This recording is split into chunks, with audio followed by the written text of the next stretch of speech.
ಶ್ರೀಮತೆ ರಾಮಾನುಜಾಯ ನಮಃ. ಶ್ರೀ ನಿಗಮಾಂತ ಮಹಾದೇಶಿಕಾಯ ನಮಃ. ಅಸ್ಮದ್ಗುರುಭ್ಯೋ ನಮಃ. ವ್ಯಾಸಾಯ ವಿಷ್ಣುರೂಪಾಯ ವ್ಯಾಸರೂಪಾಯ ವಿಷ್ಣವೇ ನಮೋ ವೈ ಬ್ರಹ್ಮನಿಧಯೇ ವಾಸಿಷ್ಠಾಯ ನಮೋ ನಮಃ.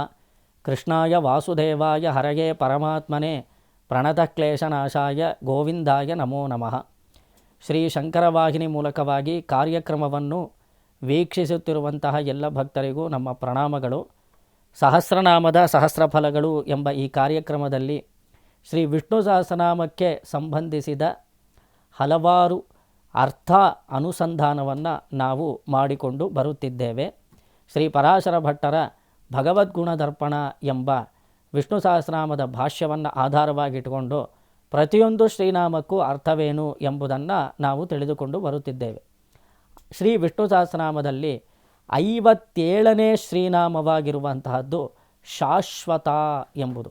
ಪರಮಾತ್ಮನನ್ನು ವಿಷ್ಣು ಸಹಸ್ರನಾಮ ಶಾಶ್ವತಾಯ ನಮಃ ಎಂದು ಕೊಂಡಾಡುತ್ತೆ. ಶ್ರೀ ಪರಾಶರ ಭಟ್ಟರು ಅವರ ಭಾಷ್ಯದಲ್ಲಿ ಈ ಶಬ್ದಕ್ಕೆ ಅರ್ಥವನ್ನು ಹೇಳಬೇಕಾದ್ರೆ ಅತಃ ಸದಾ ಪ್ರವಾಹತ್ವಾತ್ ನಿತ್ಯ ಶಾಶ್ವತ ಉಚ್ಯತೆ ಎಂದು ವಿವರಿಸಿದ್ದಾರೆ. ಸದಾ ಪ್ರವಾಹದಲ್ಲಿ ನಿತ್ಯನಾಗಿರುವಂತಹವನು, ಆದಿ ಅಂತ್ಯಗಳು ಯಾರಿಗಿಲ್ಲವೋ ಅವನನ್ನು ನಿತ್ಯ ಎಂದು ಕರೆಯುತ್ತಾರೆ.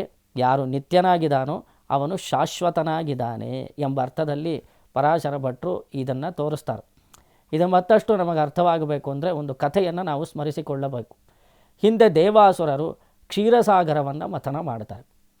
ಆ ಸಮಯದಲ್ಲಿ ಮೇರು ಪರ್ವತವನ್ನೇ ಕಡಗೋಳನ್ನಾಗಿಸಿ ವಾಸುಕಿ ಎಂಬ ದೊಡ್ಡ ಸರ್ಪವನ್ನು ಹಗ್ಗವಾಗಿ ಮಾಡಿಕೊಂಡು ಕ್ಷೀರಸಾಗರವನ್ನು ಮಥನ ಮಾಡ್ತಾರೆ ದೇವಾಸುರರು.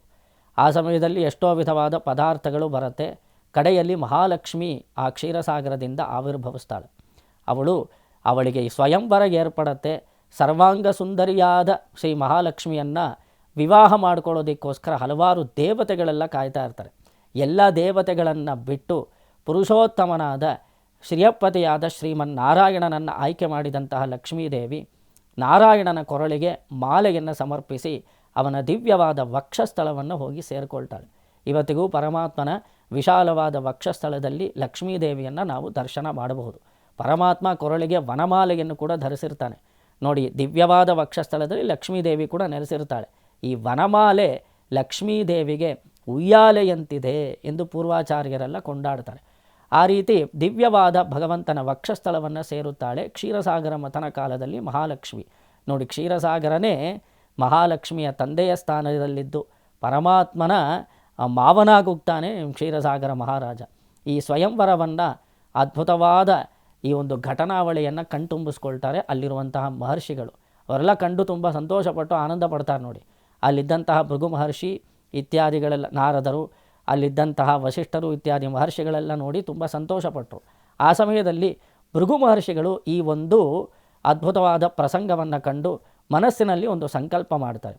ನನಗೂ ಲಕ್ಷ್ಮೀದೇವಿ ಪುತ್ರಿಯಾಗಿ ಅವತಾರ ಮಾಡಿದ್ರೆ, ನಾನು ಕೂಡ ಪರಮಾತ್ಮನಿಗೆ ಅವಳನ್ನು ಕೊಟ್ಟು ವಿವಾಹ ಮಾಡಿದ್ರೆ ನಾನು ಆ ಒಂದು ಮಾವನವರ ಸ್ಥಾನವನ್ನು ಅಲಂಕಾರ ಮಾಡ್ಕೋಬಹುದಲ್ಲ, ನನಗೂ ಒಂದು ಸ್ಥಾನಮಾನ ಗೌರವ ಸಿಗತ್ತಲ್ಲ, ನನಗೆ ಲಕ್ಷ್ಮೀದೇವಿಯನ್ನೇ ಪರಮಾತ್ಮನಿಗೆ ಕನ್ಯಾದಾನ ಮಾಡಿಕೊಡಬೇಕು ಎಂಬ ಆಸೆ ಉಂಟಾಗಿದೆ ಎಂದು ಭೃಗು ಮಹರ್ಷಿಗಳು ಪರಮಾತ್ಮನಲ್ಲಿ ಪ್ರಾರ್ಥನೆ ಮಾಡಿದಾಗ ಆಗ ಲಕ್ಷ್ಮೀದೇವಿ ತಾನೇ ಸಂಕಲ್ಪ ಮಾಡಿ ಭೃಗು ಮಹರ್ಷಿಗಳಿಗೆ ಪುತ್ರಿಯಾಗಿ ಅವತಾರ ಮಾಡುತ್ತಾಳೆ. ಭೃಗು ಮಹರ್ಷಿಗಳಿಗೆ ಅವಳು ಅವತಾರ ಮಾಡಿದ್ರಿಂದ ಅವಳನ್ನು ಭಾರ್ಗವಿ ಎಂದು ಕರೆಯುತ್ತಾರೆ. ಹುಟ್ಟಿದಂತಹ ಮಗುವನ್ನು ಚೆನ್ನಾಗಿ ಬೆಳೆಸಿ ಭೃಗು ಮಹರ್ಷಿಗಳು ಕಡೆಗೆ ಕನ್ಯಾದಾನ ಮಾಡಿಕೊಡ್ತಾಳೆ. ಭಾರ್ಗವಿ ಎಂದು ಕರೆಯಲ್ಪಡುವಂತಹ ಲಕ್ಷ್ಮೀದೇವಿ ಕೂಡ ಪರಮಾತ್ಮನನ್ನು ವಿವಾಹ ಮಾಡಿಕೊಳ್ತಾಳೆ. ಈಗ ಭೃಗು ಮಹರ್ಷಿಗಳು ಪರಮಾತ್ಮನಿಗೆ ಮಾವನಾಗುತ್ತಾರೆ. ಅವರು ಹೆಣ್ಣು ಕೊಟ್ಟ ಮಾವ, ಕಣ್ಣು ಕೊಟ್ಟ ದೇವರು ಅಂತ ಹೇಳ್ತಾರೆ. ಇವಾಗ ದೇವರಿಗೆ ಇವರು ಹೆಣ್ಣನ್ನು ಕೊಟ್ಟಿದ್ದಾರೆ. ಯಾರು? ಭೃಗು ಮಹರ್ಷಿ. ಅಂತಹ ದೊಡ್ಡ ಸ್ಥಾನಮಾನ ಗೌರವ ಸಿಗತ್ತೆ. ಇವರು ಪುತ್ರಿಯಾಗಿರಬೇಕಾದ್ರೆ ಅಷ್ಟು ಪ್ರೀತಿ ಕೊಟ್ಟು ವಾತ್ಸಲ್ಯದಿಂದ ಬೆಳೆಸಿದ್ರಿಂದ ಇವರ ವಿಷಯದಲ್ಲಿ ಸಂತೋಷಪಟ್ಟಂತಹ ಲಕ್ಷ್ಮೀದೇವಿ ಇವರಿಗೋಸ್ಕರ ಒಂದು ಚಿನ್ನದ ಕೋಟೆಯನ್ನು ಮಾಡಿಕೊಡುತ್ತಾಳೆ. ಚಿನ್ನದ ಕೋಟೆ ಇವಾಗ ಭೃಗು ಮಹರ್ಷಿಗಳ ಅಧೀನದಲ್ಲಿರುತ್ತೆ. ಅವ್ರ ಕೈಲೇ ಕೀಲು ಕೈ ಕೂಡ ಇರುತ್ತೆ. ಆ ಚಿನ್ನದ ಕೋಟೆ ಒಳಗಡೆ ಯಾರಾದರೂ ಪ್ರವೇಶ ಮಾಡಬೇಕು ಅಂದರೆ ಭೃಗು ಮಹರ್ಷಿಗಳ ಅನುಮತಿಯನ್ನು ಪಡೆದುಕೊಳ್ಳಬೇಕು. ಆ ಚಿನ್ನದ ಕೋಟೆಯ ಕೀಲು ಕೈ ಈ ಭೃಗು ಮಹರ್ಷಿಗಳ ಕೈಲಿರುತ್ತೆ. ಆಗ ಲಕ್ಷ್ಮೀದೇವಿ ಕೂಡ ಸ್ವಲ್ಪ ಹೊತ್ತು ಪರಮಾತ್ಮನೊಟ್ಟಿಗೆ ಇದ್ದು ಆ ಚಿನ್ನದ ಕೋಟೆ, ಯಾವ ಕೋಟೆಯನ್ನು ಭೃಗು ಮಹರ್ಷಿಗಳಿಗೆ ನೀಡಲ್ಪಟ್ಟಿತೋ ಅದರೊಳಗಡೆ ಸ್ವಲ್ಪ ಹೊತ್ತು ಪ್ರವೇಶ ಮಾಡಿ ಅಲ್ಲಿ ಸ್ವಲ್ಪ ವಿಹಾರ ಮಾಡಿಕೊಂಡು ಬರಬೇಕು ಎಂದು ಭಾವಿಸಿದವಳೆ ಭೃಗು ಮಹರ್ಷಿಗಳ ಹತ್ರ ಬಂದು ಸ್ವಲ್ಪ ಕೀಲು ಕೈ ಕೊಡಿ, ನಾವು ಚಿನ್ನದ ಕೋಟೆ ಒಳಗಡೆ ಹೋಗಿ ಬರ್ತೇವೆ ಅಂತ ಕೇಳ್ತಾಳೆ. ಆಗ ಭೃಗು ಮಹರ್ಷಿಗಳು ಕೊಡೋದಿಲ್ಲ ಅಂತ ಹೇಳ್ಬಿಡ್ತಾಳೆ. ಇವರು ಲಕ್ಷ್ಮೀದೇವಿ ಅನುಗ್ರಹದಿಂದಲೇ ಇವ್ರಿಗೆ ಅದು ಸಿಕ್ಕಿದ್ದು. ಆದರೆ ಇವ್ರು ನಾನು ಕೊಡೋದಿಲ್ಲ ನಿನಗೆ, ಹೋಗು, ಒಂದು ಸರ್ತಿ ನೀನು ಕೊಟ್ಟ ಮೇಲೆ ಪುನಃ ವಾಪಸ್ಸು ಕೇಳಬಾರ್ದು ಅಂತ ಹೇಳಿ ಕಳಿಸ್ಬಿಡ್ತಾರೆ. ಆಗ ಲಕ್ಷ್ಮೀದೇವಿ ಪರಮಾತ್ಮನ ಹತ್ರ ಈ ವಿಚಾರವನ್ನು ತಿಳಿಸಿದಾಗ ಪರಮಾತ್ಮ ತಾನೇ ಬಂದು ಭೃಗು ಮಹರ್ಷಿಗಳ ಬಳಿ ಆ ಕೀಲುಕೈಯನ್ನು ಕೊಡಿ ಎಂದು ಪ್ರಾರ್ಥಿಸ್ತಾನೆ. ಆಗ ಭೃಗು ಮಹರ್ಷಿಗಳು ಸ್ವಲ್ಪ ಕೋಪ ಬಂದವರಂತೆ ನಟಿಸಿ, ಈ ಮನುಷ್ಯರ ಒಂದು ತಾಪಗಳೆಲ್ಲ ನಿನಗೆ ಹೇಗೆ ಗೊತ್ತಾಗತ್ತೆ, ನೀನು ಸಾಕ್ಷಾತ್ ಭಗವಂತ, ನಿನಗೆ ಮನುಷ್ಯರಲ್ಲಿ ಏರ್ಪಡುವಂತಹ ಸುಖ ದುಃಖಗಳ ಅನುಭವ ನಿನಗುಂಟು, ಆದ್ದರಿಂದ ನೀನು ಸ್ವಲ್ಪ ನೀನು ಕೀಲ್ಕೈ ಕೊಡು ಅಂತ ತುಂಬ ಸುಲಭದಲ್ಲಿ ಕೇಳ್ತೀಯ, ಆದರೆ ನಮ್ಮ ಪಾಡು ಯಾರಿಗೆ ಗೊತ್ತು, ನಾವು ಎಷ್ಟೆಲ್ಲ ಕಷ್ಟಗಳನ್ನು ಅನುಭವಿಸುತ್ತೇವೆ, ಮನುಷ್ಯ ಸಹಜವಾದ ನೋವುಗಳನ್ನು ನೀನು ಅನುಭವಿಸಲಿಕ್ಕಿಲ್ಲ ಎಲೆ ಭಗವಂತನೇ ಎಂದು ಭೃಗು ಮಹರ್ಷಿಗಳು ಹೇಳಿಬಿಡ್ತಾರೆ. ನೀನು ಮನುಷ್ಯನಾಗಿ ಹುಟ್ಟಿ ಮೊದಲು ಮನುಷ್ಯರಿಗೆ ಏರ್ಪಡುವಂತಹ ಆ ಸುಖ ದುಃಖಗಳನ್ನು ನೀನು ಅನುಭವಿಸುವಂಥವನಾಗುವಂತ ಶಪಿಸ್ಬಿಡ್ತಾರೆ ಭೃಗು ಮಹರ್ಷಿ ಕೋಪದಲ್ಲಿ. ಆಗ ಪರಮಾತ್ಮ ಆ ಶಾಪವನ್ನು ಸ್ವೀಕಾರ ಮಾಡ್ತಾನೆ. ನೋಡಿ, ದೇವರಿಗೆಲ್ಲಾದರೂ ಶಾಪ ತಟ್ಟತ್ತ? ಹಾಗಲ್ಲ. ಈ ಭಾಗವತೋತ್ತಮರು ಎಂದು ಪರಮಾತ್ಮ ತನ್ನ ಮನಸ್ಸಿನಲ್ಲಿ ಕೆಲವರಿಗೆ ಸ್ಥಾನವನ್ನು ಕೊಟ್ಟಿರ್ತಾನೆ. ಅವರ ಮಾತನ್ನು ಸತ್ಯಗೊಳಿಸೋದಕ್ಕೋಸ್ಕರ ತಾನು ಶಾಪವನ್ನು ಪಡೆದವನಂತೆ ನಟಿಸುತ್ತಾನೆ ಅಷ್ಟೇ. ನೋಡಿ, ಭೃಗು ಮಹರ್ಷಿಗಳನ್ನು ನೆಪ ಮಾಡಿ ತಾನು ಮನುಷ್ಯಲೋಕದಲ್ಲಿ ಅವತಾರ ಮಾಡಿ ಮನುಷ್ಯ ಸಹಜವಾದ ಭಾವನೆಗಳನ್ನು ಪ್ರದರ್ಶನ ಮಾಡಬೇಕು ಎಂಬುದು ಭಗವಂತನ ಸಂಕಲ್ಪ. ಈ ಶಾಪ ಏನೂ ತಟ್ಟೋದಿಲ್ಲ. ಅವರು ಕೆಲವರ ವಿಷಯದಲ್ಲಿ ಪರಮಾತ್ಮ ಸೋಲ್ತಾನೆ ಅಂತ ಹೇಳ್ತಾರೆ. ನೋಡಿ, ನಾವು ತುಂಬ ಯಾರಾದರೂ ಒಬ್ಬ ವ್ಯಕ್ತಿನ ಪ್ರೀತಿಸ್ತಾ ಇದ್ದೀವಿ ಅಂತ ಇಟ್ಕೊಳ್ಳಿ, ಅವರ ವಿಷಯದಲ್ಲಿ ಸೋಲೋದ್ರಲ್ಲಿ ನಮಗೊಂದು ಸಂತೋಷ ಇರುತ್ತೆ. ಕೆಲವೊಂದು ಪಂದ್ಯಾವಳಿಗಳಲ್ಲಿ ಗೆದ್ದರೆ ಸಂತೋಷ, ಕೆಲವೊಂದು ವ್ಯಕ್ತಿಗಳಲ್ಲಿ ಸೋತರೆ ಸಂತೋಷ. ಯಾರು ಪ್ರೀತಿ ಮಾಡೋರು, ಗಂಡ ಹೆಂಡರು ಇಬ್ಬರು ತುಂಬ ಪ್ರೀತಿಯಿಂದ ಯಾವುದೋ ಒಂದು ಆಟ ಆಡಿದ್ರು ಅಂತ ಇಟ್ಕೊಳ್ಳಿ, ಗಂಡನಿಗೆ ಹೆಂಡತಿ ಮೇಲೆ ತುಂಬ ಅಪಾರವಾದ ಪ್ರೀತಿ, ಹೆಂಡತಿ ಏನಾದರೂ ಗಂಡನನ್ನು ಸೋಲಿಸಿದ್ರೆ ಆ ಗಂಡ ಸೋಲಿನಲ್ಲೇ ಸಂತೋಷ ಪಡ್ತಾನಲ್ವ, ಅದೇ ರೀತಿ ಪರಮಾತ್ಮ ಭಕ್ತರಿಗೆ ಸೋಲುತ್ತಾನೆ. ಈ ರೀತಿ ಭೃಗು ಮಹರ್ಷಿಗಳು ಶಾಪ ಕೊಟ್ಟಿದ್ದ ತಕ್ಷಣ ಆಯಿತು, ನಾನು ಪ್ರತಿಯೊಂದು ಯುಗದಲ್ಲೂ ಅವತರಿಸಿ ಕೆಲವೊಂದು ಶರೀರಗಳನ್ನು ಪಡೆದುಕೊಂಡು ಮನುಷ್ಯ ಲೋಕದಲ್ಲಿ ಅವತರಿಸಿ ನಾನು ಮನುಷ್ಯ ಸಹಜವಾದ ಸುಖ ದುಃಖಗಳನ್ನು ಅನುಭವಿಸುತ್ತೇನೆ ಎಂದು ಭಗವಂತ ಶಿರಸಾವಹಿಸಿ ಭೃಗು ಮಹರ್ಷಿಗಳ ಶಾಪವನ್ನು ಹೊರಟು ಬಿಡ್ತಾರೆ. ಅವನು ಕ್ಷೀರಾಬ್ಧಿಶಾಹಿಯಾಗಿ ಶೇಷ ಪರ್ಯಂಕದ ಮೇಲೆ ಪವಡಿಸುತ್ತಾನೆ. ಯಾವಾಗ ಭೂಲೋಕದಲ್ಲಿ ಸಂಕಟಗಳು ಏರ್ಪಡುತ್ತೋ ಆಗ ಚತುರ್ಮುಖ ಬ್ರಹ್ಮನಾದಿಯಾಗಿ ಸಕಲ ದೇವತೆಗಳು ಈ ಕ್ಷೀರಾಬ್ಧಿಗೆ ಹೋಗಿ ಪರಮಾತ್ಮನಿಗೆ ಪ್ರಾರ್ಥನೆ ಮಾಡ್ತಾರೆ. ನೋಡಿ, ತ್ರೇತಾಯುಗದಲ್ಲಿ ರಾವಣ ಕುಂಭಕರ್ಣರ ಒಂದು ಉದ್ದಟತನ ಅಧಿಕವಾದಾಗ ಇವರನ್ನು ಸಂಹಾರ ಮಾಡಬೇಕು ಅನ್ನೋದಕ್ಕೋಸ್ಕರ ಬ್ರಹ್ಮದೇವರಾದಿಯಾಗಿ ಎಲ್ಲ ದೇವತೆಗಳು ಪರಮಾತ್ಮನನ್ನು ಈ ಕ್ಷೀರಾಬ್ಧಿಯಲ್ಲಿ ಪ್ರಾರ್ಥನೆ ಮಾಡ್ತಾರೆ. ಆಗ ತ್ರೇತಾಯುಗದಲ್ಲಿ ರಾವಣ ಸಂಹಾರ್ಥವಾಗಿ ಶ್ರೀರಾಮಚಂದ್ರನಾಗಿ ಪರಮಾತ್ಮ ಅವತಾರ ಮಾಡ್ತಾನೆ. ದ್ವಾಪರ ಯುಗದಲ್ಲಿ ಕೃಷ್ಣ ಪರಮಾತ್ಮನಾಗಿ ಬರ್ತಾನೆ, ಕೃತಯುಗದಲ್ಲಿ ನರಸಿಂಹನಾಗಿ ಬರ್ತಾನೆ.